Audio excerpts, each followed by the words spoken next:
ഒച്ച വെക്കാനോ നിൽക്കണ്ട. ഇവിടെ ആരുമില്ലെന്ന് അറിഞ്ഞിട്ടാ ഞാൻ വന്നേ. നിങ്ങൾ പുറത്തു പോ.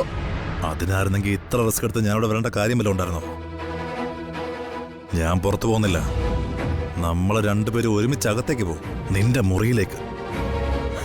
ഇല്ല, നിങ്ങളുടെ ഒരു ഉദ്ദേശവും നടക്കില്ല. നടക്കും. എനിക്ക് വേണ്ടത് കുറച്ച് സമയം മാത്രമാണ്. പകരം നിനക്ക് കിട്ടുന്നത് നിന്റെ ജീവിതം മുഴുവനുള്ള സുരക്ഷിതത്വവും. നീ എന്തിനാ പേടിക്കുന്നത്? ഒന്ന് സമ്മതിക്കുക. നീ മനുവിനെ കല്യാണം കഴിച്ചോ, സുഖമായിട്ട് ജീവിച്ചോ. പക്ഷേ നമ്മുടെ ഇന്നത്തെ ഈ ദിവസം നിനക്കും മറക്കാനുള്ളതാ, എനിക്ക് എന്ന് ഓർക്കാനുള്ള ദിവസവും.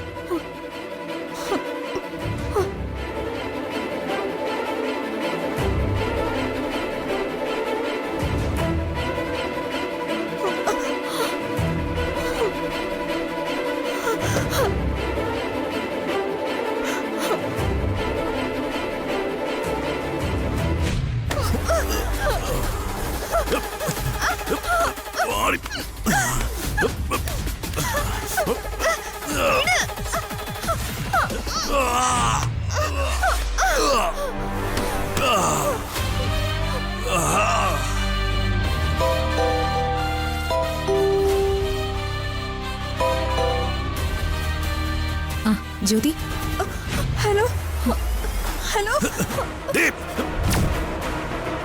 ജ്യോതി, ഹലോ മനു, മനു. എന്താ ചേച്ചി? എടാ, ജ്യോതിക്ക് എന്തോ അപകടമുണ്ട്. അവളിപ്പോ എന്നെ വിളിച്ചു.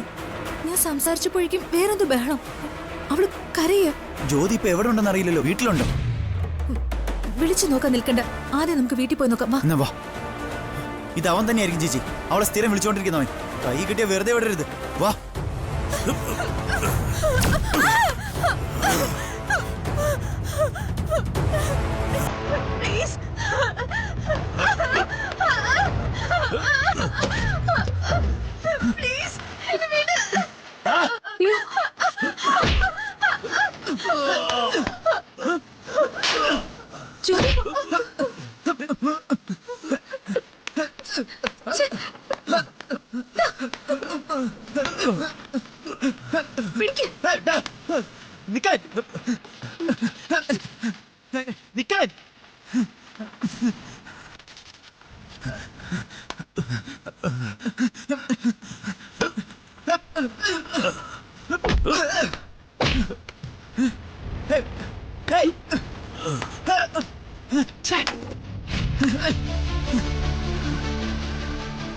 ജ്യോതി, എന്താ മോളെ ഉണ്ടായത്?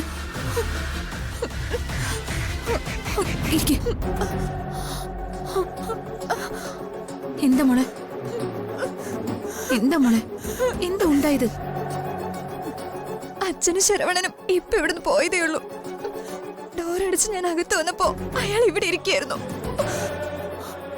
അവന്റെ ശബ്ദം നിനക്ക് പരിചയമുണ്ടോ? കണ്ണുകൾ പരിചയമുണ്ടോ? സാറേ, ഞാൻ അവന്റെ കയ്യിൽ കടിച്ചിട്ടുണ്ട്. അവന്റെ കയ്യിൽ ആ പാടുണ്ടാവും.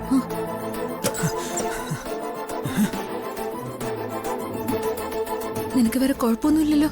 കിട്ടിയില്ല. അവൻ ഓടിക്കളഞ്ഞു. മനു, ഒരു കാര്യം ഉറപ്പാ, അവൻ ആരായാലും ദൂരെയുള്ളവനല്ല. അങ്കിളും ശരവണനും ഇറങ്ങിയ സമയത്ത് അത് മനസ്സിലാക്കി കൃത്യമായിട്ട് ഇവിടെ വരണമെങ്കിൽ അവൻ തൊട്ടടുത്തുള്ളവനാ, ഇവിടെ സ്വാതന്ത്ര്യമുള്ളവനാ. ജ്യോതി, തൽക്കാലം താൻ ഇത് ആരോടും പറയണ്ട. ഇന്ന് തന്നെ നമുക്കിതിനൊരു പരിഹാരം ഉണ്ടാക്കാം. മനു, ഞാൻ കാരണം തനിക്ക് വേദനിച്ച് ജീവിക്കേണ്ടി വരില്ല. എന്ത് റിസ്ക് എടുത്തും ഇന്നത്തോടെ ഞങ്ങളിത് അവസാനിപ്പിക്കും. തൽക്കാലം നീ തനിച്ചൊരിടത്തും പോകരുത്. ഇവിടെ തനിച്ചാണെങ്കിൽ വാതിൽ തുറക്കുകയും ചെയ്യരുത്.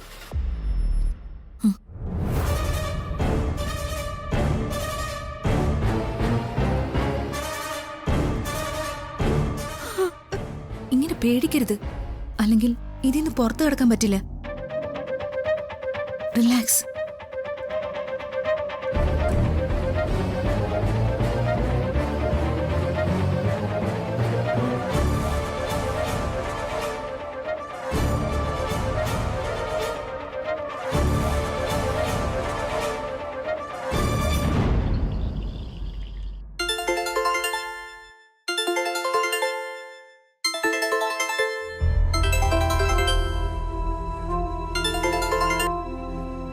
ഹലോ.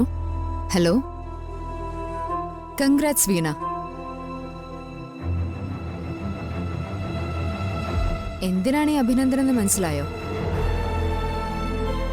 വീണയുടെ ലക്ഷ്യത്തിലേക്ക് എത്തിയിരിക്കുന്നു. എനിക്ക് മനസ്സിലായില്ല. വീണയുടെ ഫോട്ടോസും വീഡിയോസും ഞാൻ മുംബൈയിലെ ഒരു പരസ്യ കമ്പനിയിലേക്ക് അയച്ചിരുന്നു. വീണയോട് എനിക്കുള്ള പേഴ്സണൽ താല്പര്യം ഞാൻ അവരോട് പറഞ്ഞു. ഇപ്പൊ അവരെന്നെ വിളിച്ചിരുന്നു. ഒരു ഇന്റർനാഷണൽ പ്രൊഡക്റ്റിന്റെ മോഡൽ ആവാനുള്ള ഓഫർ വന്നിട്ടുണ്ട്. സത്യമാണോ മാഡം? സത്യം.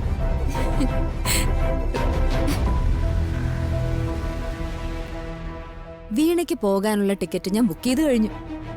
അത് ഞാൻ അയച്ചുതരാം. ഇന്ന് രാത്രി തന്നെ വീണ പുറപ്പെടണം. ഇന്ന് രാത്രി? നിന്റെ മുമ്പിൽ തുറന്നു കിടക്കുന്നത് വലിയൊരു ഓഫറാ. ഒരു നോ കൊണ്ട് വേണമെങ്കിൽ നിനക്കത് കൊട്ടിയടയ്ക്കാം. പക്ഷേ പിന്നീട് ഒരിക്കലും ഇതുപോലൊരവസരം നിന്റെ മുമ്പിൽ വരില്ല. സോ പോകാൻ തയ്യാറായിക്കോളൂ. ശരി മാഡം. വീണ എയർപോർട്ടിൽ ചെന്നിറങ്ങുന്നത് മുതൽ വീണെ കെയർ ചെയ്യാൻ ആൾക്കാരുണ്ടാവും. എല്ലാ സൗകര്യങ്ങളും എന്റെ ആളുകൾ നോക്കിക്കോളും. നാളെ അവര് തന്നെ അഡ്വർടൈസിംഗ് ഏജൻസിയിലേക്ക് വീണ എത്തിക്കുകയും ചെയ്യും. ഇതിനൊക്കെ എങ്ങനെ നന്ദി പറയണമെന്ന് എനിക്കറിയില്ല മാഡം.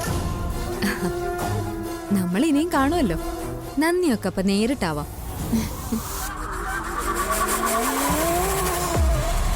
ഒരു കാര്യം വീണ, ഇതാരോടും പറയാൻ നിൽക്കണ്ട. അച്ഛനായാലും ഹരിയായാലും ഏതെങ്കിലും വിധത്തിൽ നിന്റെ യാത്ര മുടക്കിയിരിക്കും. നഷ്ടം നിനക്ക് മാത്ര. ഇല്ല മാഡം, ഞാൻ ആരോടും ഒന്നും പറയില്ല. ആരും ഇതറിയില്ല. എനിക്ക് പറക്കാനുള്ള ചിറക ഇപ്പൊ കിട്ടിയിരിക്കുന്നേ. അത് ഞാൻ നഷ്ടപ്പെടുത്തില്ല. ഗുഡ്. എങ്കില് യാത്രയ്ക്ക് വേണ്ട ഒരുക്കങ്ങൾ നടത്തിക്കോളൂ. ഞാനിടയ്ക്ക് വിളിച്ചോളാം.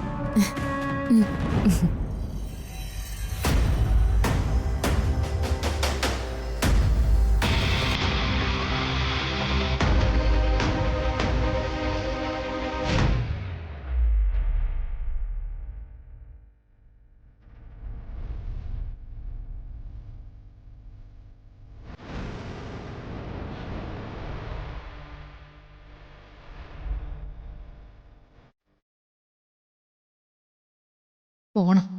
ഈ നശിച്ച നാട്ടിൽ നിന്ന് പോണം. ഈ നശിച്ചവരുടെ ഇടയിൽ നിന്ന് പോണം.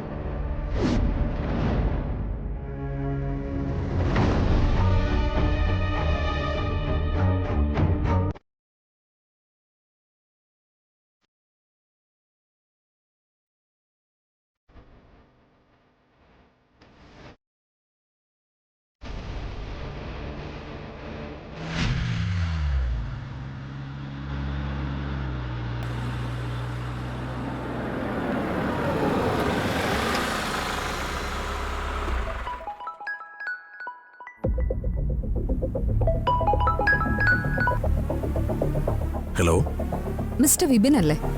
നിങ്ങളാരാ? ഐ എം സംയുക്ത മേനൻ, സാംസ്.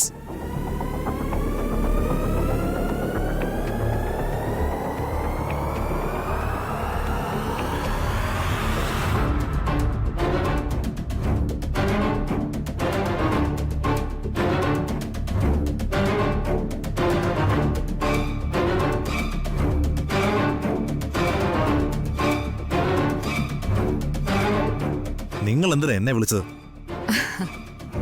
വിപിനെ എനിക്ക് നല്ലോണം അറിയാം. എങ്ങനെയാന്നോ? വീണ പറഞ്ഞിട്ട്. ആ. ഓ, അവളുടെ സുഹൃത്താണോ? എനിക്ക് നിങ്ങളോട് സംസാരിക്കാൻ താല്പര്യമില്ല. ഞാൻ പറയുന്നത് മുഴുവൻ കേൾക്ക്. എന്നിട്ട് മതി തീരുമാനങ്ങളൊക്കെ. എന്താ? വിപിനെ ഞാൻ കുറ്റം പറയൊന്നുമല്ല. പ്രണയത്തിന്റെ ഒരു മോഡേൺ വേർഷനിൽ ഇക്കാലത്ത് സംഭവിക്കാറുള്ള ഒരു കാര്യം വിപിനും വീണയ്ക്കിടയിലും നടന്നു. കുറച്ചു സമയം വിപിൻ ബുദ്ധിമാനുമായി. പക്ഷേ അത് കഴിഞ്ഞപ്പോ വിപിനെല്ലാം നഷ്ടപ്പെട്ടു. എന്റെ നഷ്ടങ്ങൾ നിർത്താനാണോ എന്നെ വിളിച്ചത്? ആണെങ്കിലോ? ഭാര്യ വീട്ടുകാര്, അവരുടെ പക, അവര് നിങ്ങൾക്ക് തന്നിരുന്ന സാമ്പത്തികമായ പിന്തുണ പിൻവലിച്ചത് വല്ലാത്തൊരു അവസ്ഥയിലാ നിങ്ങളല്ലേ? നിങ്ങൾ എന്തിനാ അനാവശ്യമായ കാര്യങ്ങൾ ഇടപെടുന്നത്? ഇത് അനാവശ്യമല്ലല്ലോ. നമുക്ക് രണ്ടുപേർക്കും വേണ്ടുന്ന കാര്യങ്ങളാ. വിപിനെ സംബന്ധിച്ച് വിപിൻ ഇപ്പൊ വേണ്ടത് പണമല്ലേ? അത് ഞാൻ തരാം. നിങ്ങൾക്കെന്താ ഭ്രാന്തുണ്ടോ? ഉണ്ട്. ചില ഭ്രാന്തുകള് ഒരു രസാണല്ലോ. വിപിൻ ആവശ്യമുള്ള പണം ഞാൻ തരാം.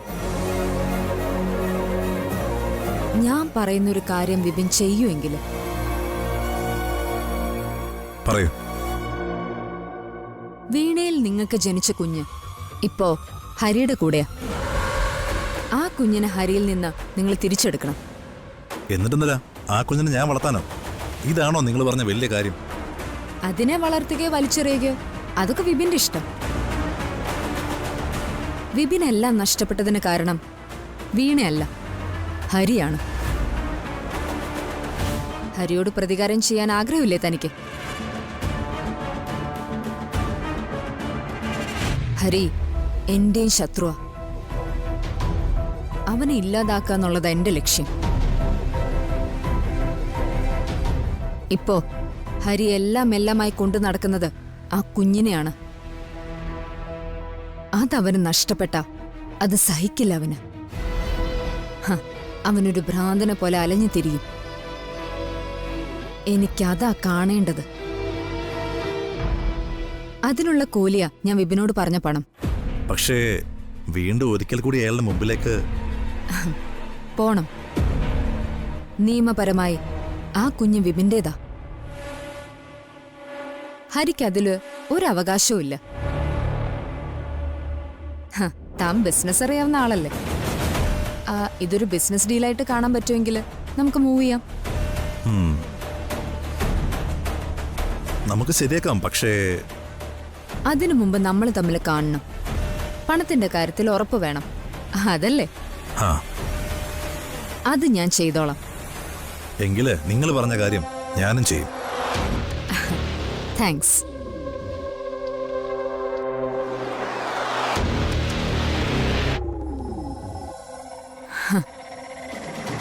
ഹരി, നിനക്കുള്ള പണി ഞാൻ തുടങ്ങിക്കഴിഞ്ഞു മോനെ. ഇതല്ല, ഇതിനപ്പുറം വേണമെങ്കിൽ ഞാൻ ചെയ്യും. നീ കണ്ടോ? നിന്നെ വീണേൻ തമ്മിൽ അകറ്റി നിന്റെ കൂടെ ഞാൻ ജീവിക്കും. സുജാതാന്റി എപ്പോഴും പറയും പോലെ എന്തോ വലിയ ദോഷമുണ്ട് ആ കുടുംബത്തിന്. എന്തൊക്കെയാ അവിടെ നടക്കുന്നത്? അവനെ പിടിക്കാൻ നമുക്ക് കഴിഞ്ഞില്ലല്ലോ ചേച്ചി. പിടിച്ചിരുന്നെങ്കിൽ ഇന്നത്തോടെ ജ്യോതിയുടെ ഭയം മാറിക്കിട്ടിയനെ. മനു, വീട്ടിൽ കയറി വരാൻ ധൈര്യം കാണിച്ചെങ്കിൽ എന്തിനും കരുതിക്കുട്ടി ഇറങ്ങിയിരിക്കുന്ന ഒരുത്തനവൻ. ജ്യോതിയെ ശ്രദ്ധിക്കണമെന്ന് ഞാനിവിടെ എല്ലാവരോടും പറയും. അതുപോലെ നിന്റെ ഒരു ശ്രദ്ധ ഉണ്ടാവണം. ഒരു കാര്യം നീ ഓർത്തോ, അനുഭവിക്കുന്നത് ജ്യോതിയാണെങ്കിലും അതിന്റെ കാരണം നീയാ. നീ ഇതപ്പോ വന്നു?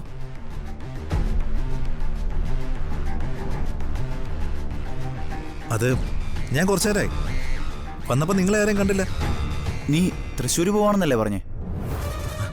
അതെ, ഒരു ഫ്രണ്ടിനെ കാണാൻ വേണ്ടിയാണല്ലോ. പക്ഷേ പെട്ടെന്ന് പോക്ക് അങ്ങ് ക്യാൻസലാക്കി.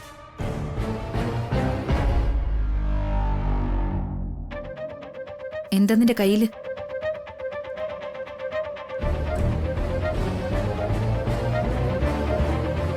എന്ത് അപകടം ഇത്? ആരെങ്കിലും കടിച്ചതാണോ? കടിക്കാനോ? ഞാൻ KSRTC സ്റ്റാൻഡിൽ ചെന്നപ്പോ അവിടെ ഒരു തുരുമ്പ് പിടിച്ച ഗേറ്റില് അറിയാതെ കൈവച്ചു പോയി. അങ്ങനെ പറ്റിയതാ. ഞാൻ ഡെറ്റോളൊക്കെ ഒഴിച്ച് കഴുകി.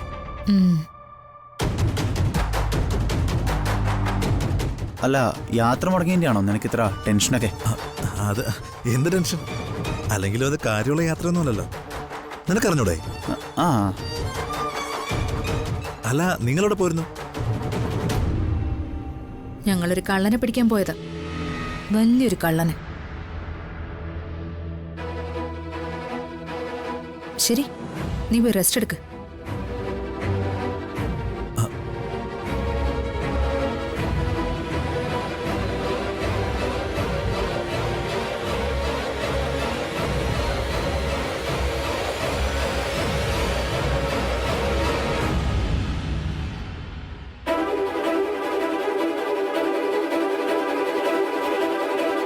നിനക്ക് എന്തെങ്കിലും സംശയമുണ്ടോ?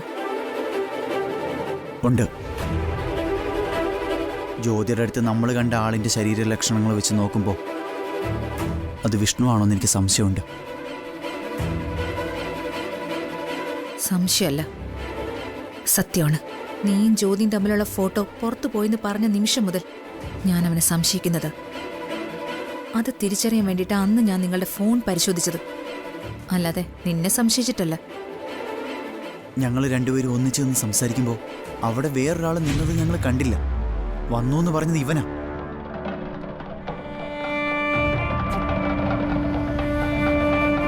ജ്യോതിയോട് പറയുന്ന കാര്യങ്ങളൊക്കെ കൃത്യമാണ്. അവളുടെ വീട്ടിലെ കാര്യങ്ങളൊക്കെ അറിയാവുന്ന ഒരാളാണെങ്കിൽ അത് നിന്റെ കൂട്ടുകാരിൽ ഒരാൾ തന്നെയാണെന്ന് ഞാൻ ഉറപ്പിച്ചിരുന്നു. വേറൊരു കാര്യം കൂടി ഉണ്ട് ചേച്ചി. ജ്യോതിയോട് അവന് ഇഷ്ടമുണ്ടായിരുന്നു. അവൻ എന്നോടത് പറഞ്ഞിട്ടുണ്ടായിരുന്നു. ഓ, ഇതൊക്കെ ഇപ്പോഴാണോടാ പറയുന്നത്? അവൻ അങ്ങനൊന്നും ചെയ്യില്ലെന്നാണ് ഞാൻ കരുതിയത്. ജ്യോതി അവനെ ആക്രമിക്കാൻ തെരഞ്ഞെടുത്തത് അവിടെ ആരുമില്ലാത്ത സമയം, അതുപോലും കൃത്യമായിട്ട് അറിഞ്ഞിട്ട്. മനു, വിഷ്ണുവിനെ ഇവിടുന്ന് പറഞ്ഞു വിടണമെന്നൊന്നുമില്ല, പക്ഷെ ഇനി നമ്മുടെ ശ്രദ്ധ അവനിൽ മാത്രമായിരിക്കണം. കൂടെ നിന്ന് ചതിച്ചതാണെങ്കിൽ ഞാൻ അവനെ വെറുതെ വിടില്ല ചേച്ചി. തല്ലും ബഹളം അല്ല, ജ്യോതിയുടെ സേഫ്റ്റിയാണ് നോക്കേണ്ടത്.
എന്താ ശരവണ ഇത്? അമ്മ, അവര് ഉങ്ക அப்பா பாவாயிருந்தம்மா. அவரு போக வேண்டியது இந்த மாதிரி அல்லம்மா.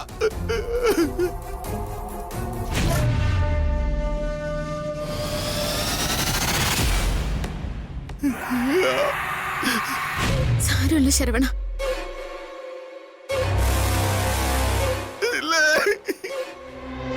അച്ഛൻ ദൂരേക്കൊന്നും പോയിട്ടില്ലല്ലോ. അച്ഛൻ ഇവിടെയൊക്കെ തന്നെയുണ്ട്. അച്ഛൻ എപ്പോഴും ഇവിടെ ഉണ്ടാവും.